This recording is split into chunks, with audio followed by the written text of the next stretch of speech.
everyone, my name is eSkootr and welcome to the 2022 eScooter Championship. Welcome to our Electrik City and welcome to not only a new racing championship, but a brand new category of sport. Oh, it feels really good to say that. We've been waiting to pull you in and show you what we've been cooking for a while now. The excitement is real. Throughout this show, we're going to give you an insight into the machines themselves, the 30 athletes that will be going wheel to wheel, battling it out on the track, and the city centres we're headed to in this first ever season of eSC. eSC, eScooter Championship, you guys are smart. We're going to throw a bit of information your way, so do stick with us. Hanging out with us today is tech enthusiast and all-round top bloke, Marcus Bronzy.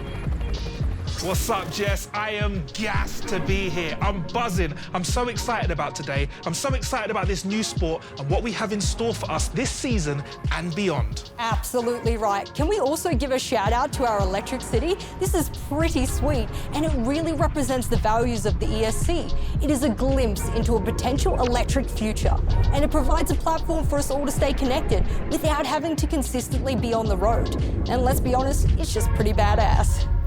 Right on, Jess. I mean, there's so much more to this series than just the insane racing, and I'm looking forward to getting into it. Absolutely right. So, what's a better place to start than the machines themselves? Check it out.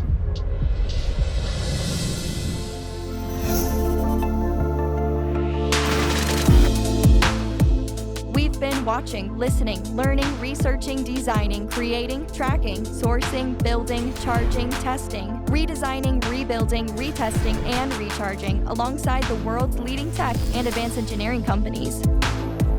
The process has been challenging, but this has only increased our drive to achieve the goals we have set. Initial designs provided the basis for the project, and they have only progressed since inception. This is the first generation. This is an electric racing scooter. These machines are covered in natural fiber bodywork that cover a carbon fiber chassis. The wheels are wrapped in 11-inch tires, powered by front and rear-wheel drive 6-kilowatt motors. 160-millimeter front and rear disc brakes will provide the stopping power needed in city centers. The left hand controls the rear brake and the boost button, which offers riders 20% more power. Rear engine mapping up or down can also be switched here. The on-scooter display can show the rider information on over 15 elements, both for scooter settings and race timings. The right hand will use a twist throttle to power both 6-kilowatt motors. How this power is distributed to the front motor is also controlled here. With a top speed of 100 kilometers per hour or just over 60 miles per hour, with a total weight of 40 kilograms, and with fully rechargeable batteries. This is the S1X.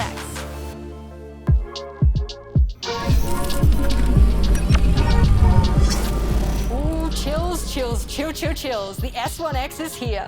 Marcus, talk us through it though. These things are like nothing we've seen before. Honestly, Jess, we're seeing more and more off-the-shelf electric scooters make their way into modern-day life. But these things, they're going to hit different. There's no denying that pinging around a purpose-built racetrack at 100 kilometers per hour in city centres, well, that's going to take skill. But there's also so much more to the S1X than just crazy speed.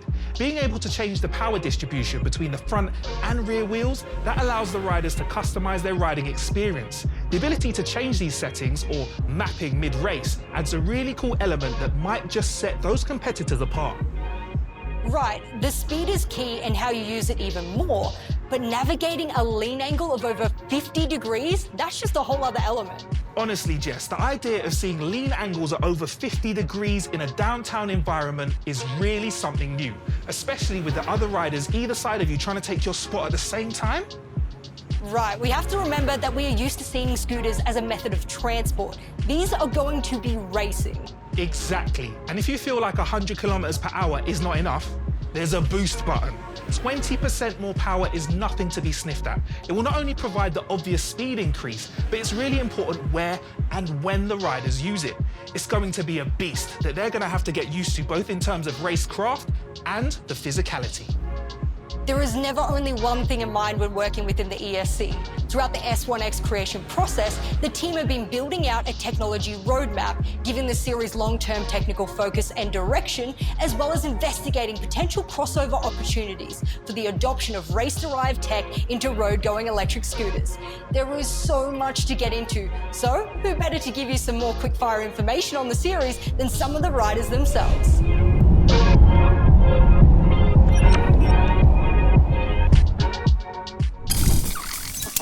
We all come from different backgrounds, different parts of the planet, and different sports. But together, we're going to revolutionize racing. 5 riders on a time, 5 laps of the course. Top 4 racers advance to the next round. At over 100 kilometers an hour. make it all the way to the final, and it's first across the line. And the winner takes all. It's green, sustainable, Efficient. accessible, rapid. Lightning fast. gender Neutral. We're all lining up here. Hitting the apex every time. Let's go. This is eSC. This is eSC. This is eSC. Oh, it's done it. This is eSC.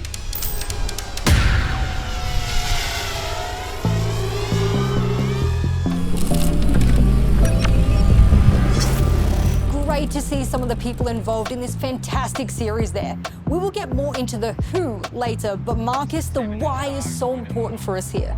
At the eSC, we are reimagining racing for a new generation of fans and competitors. Right, there are no quotas to be filled here in terms of the who. Everyone here races on merit and has earned their place in the championship. The eSC is launching a grassroots scheme in 2023 with the aim to become the most widely accessible racing program we have ever seen. It will encourage people from across the globe to race on a level playing field without having to worry about how much it might cost you to do so. That is music to my ears.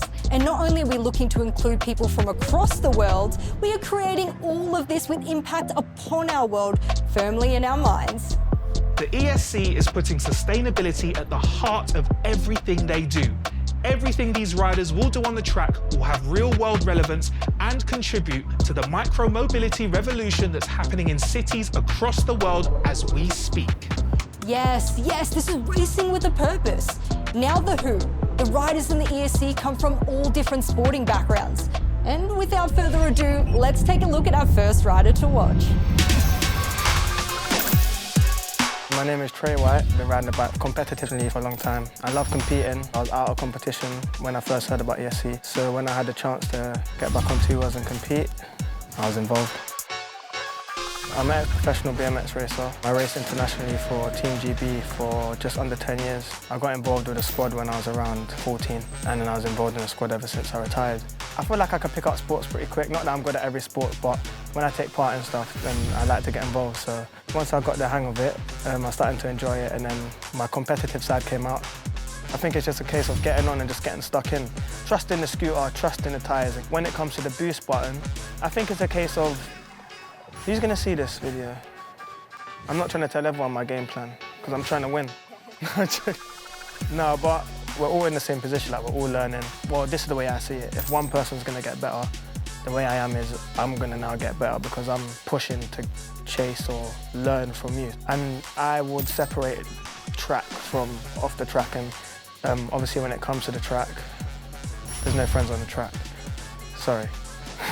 That's just how it is. I've learned that. I've been racing since I was 9, so I understand that what happens on the track stays on the track. I'm ready to race.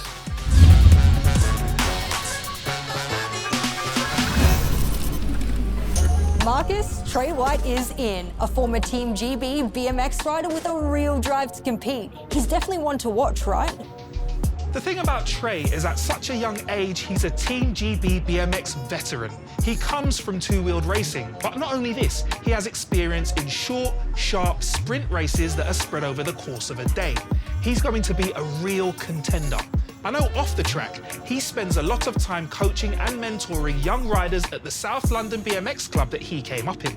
So he really is a fit here. Yes, and at this point, Marcus, we should stress that the S1X will only be used on ESC racetracks. The only way to get on one is to get involved. I cannot wait to meet more of these riders later on in the show, but first, let's learn more about the environmental challenges of putting on a global racing series.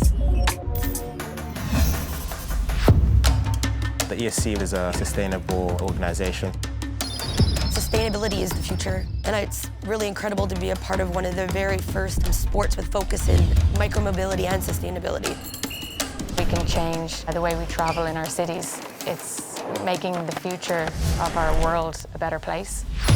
The Earth has limited resources, so if we want to do fun things like motorsport, we really need to make it carbon neutral, and the ESC has gone above and beyond to achieve that goal. From natural fibre bodywork on the scooters, recyclable batteries, recyclable tyres, they've gone to every effort. They have thought of everything, even down to the biofuel for the transportation, and also the lanyards that we're going to be wearing at the races are going to be made of recycled plastic as well. Even this hat I'm wearing, sustainable. Being part of a sustainable event, it just gives you a good feeling inside as well, because you feel like you're helping to save the planet in small ways, and them small ways make a big difference. I want to be part of the future. I want to be part of the development of sports, and this is the start of something fabulous, and having a forward-thinking mind is what the future holds. It's just going to be really exciting, really fresh to the world. I don't think anybody's really doing anything like this at the moment. Yeah, I'm excited to see what we can do in terms of trying to spread the message and try and inspire, the next generation to see how we can use technology to better our futures.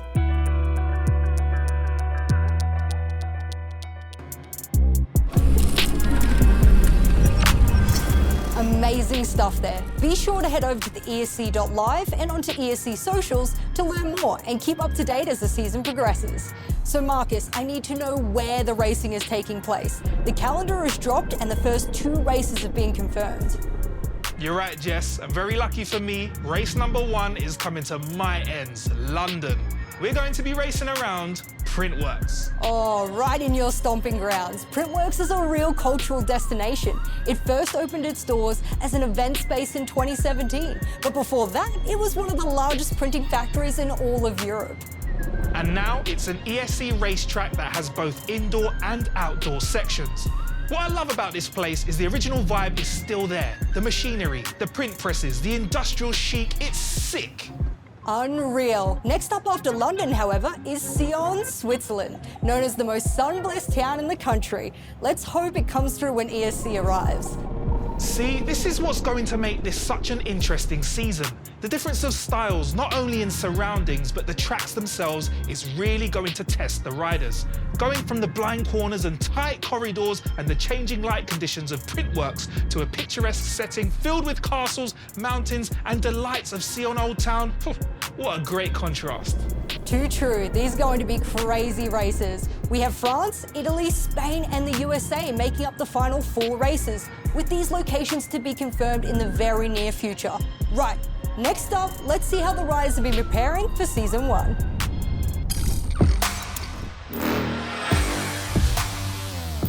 We chose St George's Park for a reason, because it's a fantastic facility. It's the home of England football. They have many different athletes coming here to train. It's like nowhere I've ever been before. The facilities are absolutely world class. I walked around with the camera showing my mom. I really had a mom and made it experience, just seeing the professionalism behind this facility. It's incredible.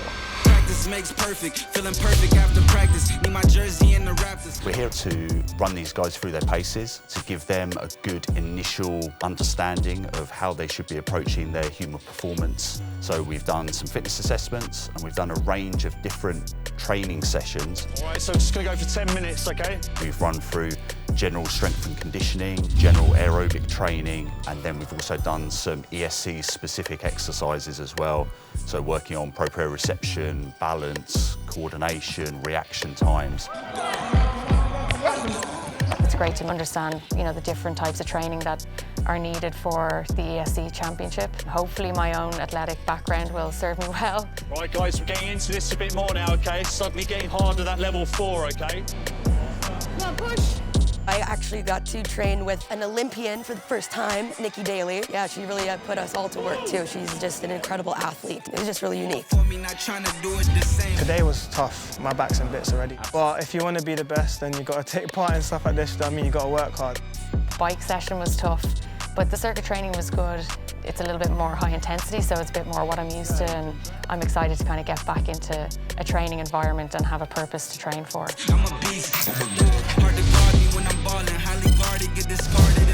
Their attitude is genuinely 100%. They're very hungry for this opportunity. They all want to win. They all want to be the first eSC champion. There's a lot of talent there, so it's very, very exciting.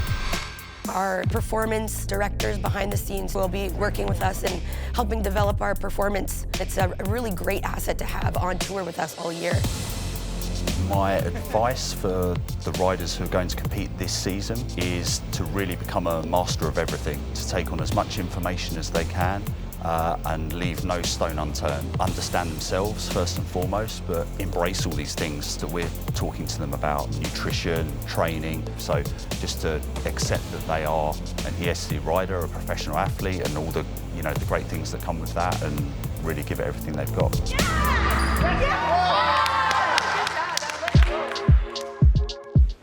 What a fantastic experience that must have been for these riders. Here at the eSC, we take care of our crew. Now, you may have caught a glimpse of her there, but it is time to officially meet another one of our riders. Let's take a look. Hi, I'm Amy Houde. Wait a second. Wrong sport. Hey, I'm Amy Houde. I come from a background of motorsports. I race professional motocross and monster trucks. I was born on the dirt bike, if you will. I was that kid that did every sport. I had too much energy. I had ADD as a child. My parents put me in every sport to tire me out.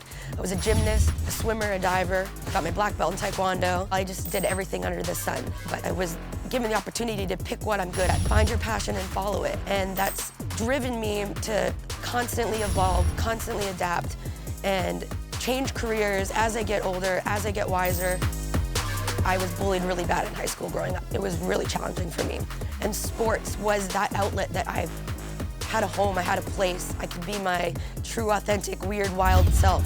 I was always the kid that followed my dad while he raced pro, and I had a bike, and if I wanted to ride, I could. I do think that the best attributes that I'm bringing to the table is my core and my agility and my balance, but also that racer mentality. I am a racer, and I'm here to win, so suit me up, I'm ready to race.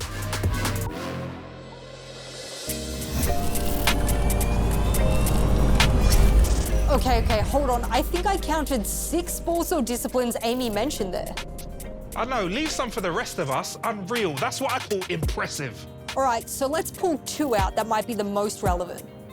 Okay, if we're talking only 2, then for me it's got to be motocross and gymnastics. Amy's the first athlete that we have met so far that has about as close an experience to the S1X as you can get. She'll be used to throttle control, braking distances, and making split-second decisions in a race situation. Something you mentioned earlier, which has come back into the conversation here, is how riders can bring their previous experience into this sport. Amy seems to have an advantage here too, no? 100%. Having switched between sports and competitions throughout her career, her ability to learn and retrain her body, her mind, and better fit her current environment seems to be an area in which she excels. Her physicality as a gymnast could also help her get a head start. All right, nice. I'm excited to see what she's got. Next up, let's take a look at how a Saturday's racing will go down. Saturday's racing will take a traditional tournament bracket format containing all 30 riders. 5 riders will enter each heat and pick up points as they cross the finish line. You gotta finish in the top 4 to progress. The higher you finish, the more points you pick up. There will be a total of 6 heats in a regular season Saturday.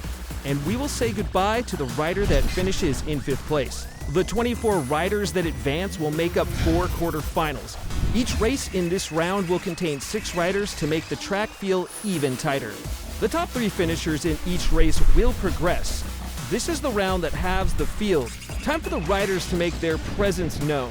We now move to the business end, the semifinals. 2 races, 6 riders per race. Top 3 from each will advance to the final race of the event. Points are gained here in each finishing position, The real prize? A spot on the ramp for the grand final. Points earned are bigger and better in the final, and after a tough day of racing, it all comes down to this. The top 6 riders of the day will line up side by side with one common goal: to become an event winner in the first ever season of the eScooter Championship.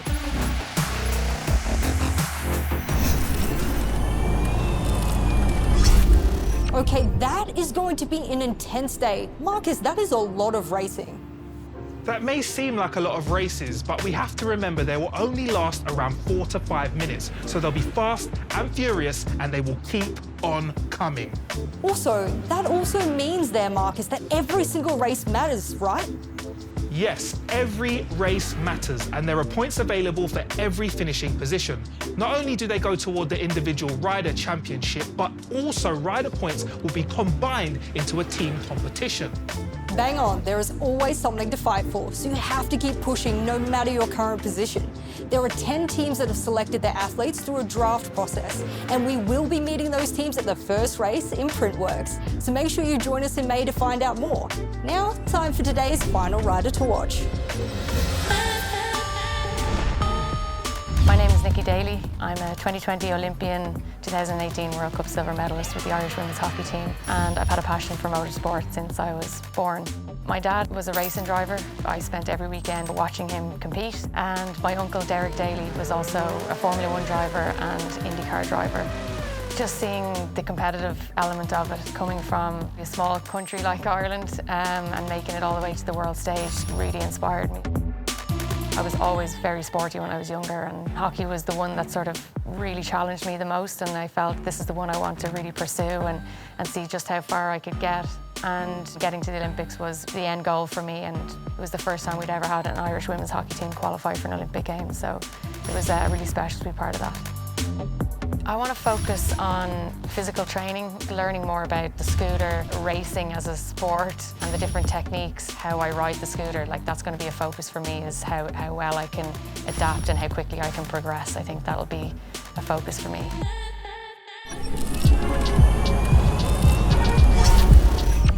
Amazing stuff. We are very much looking forward to all of these riders hitting the track very soon at the Printworks circuit in London.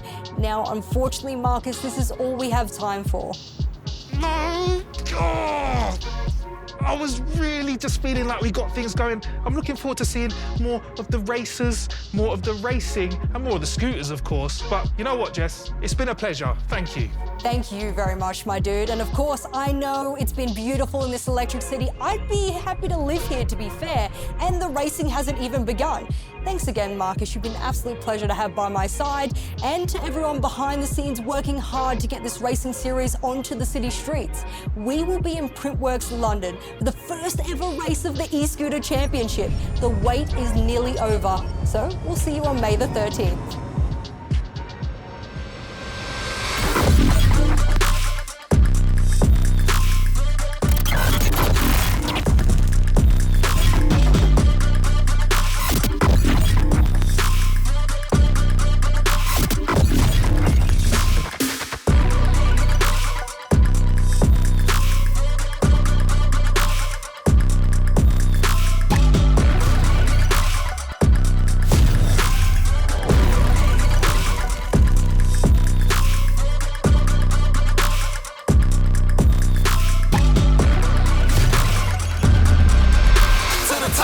To the top as we go.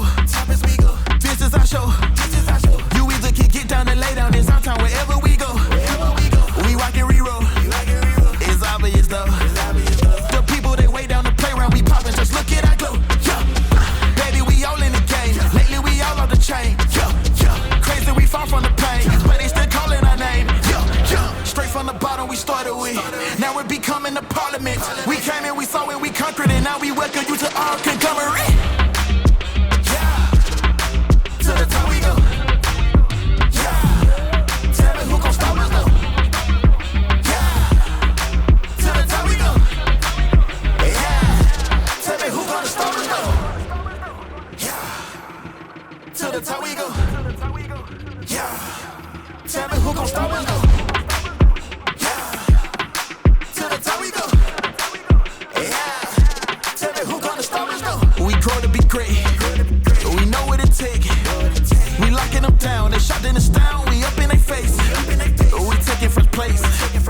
We racing the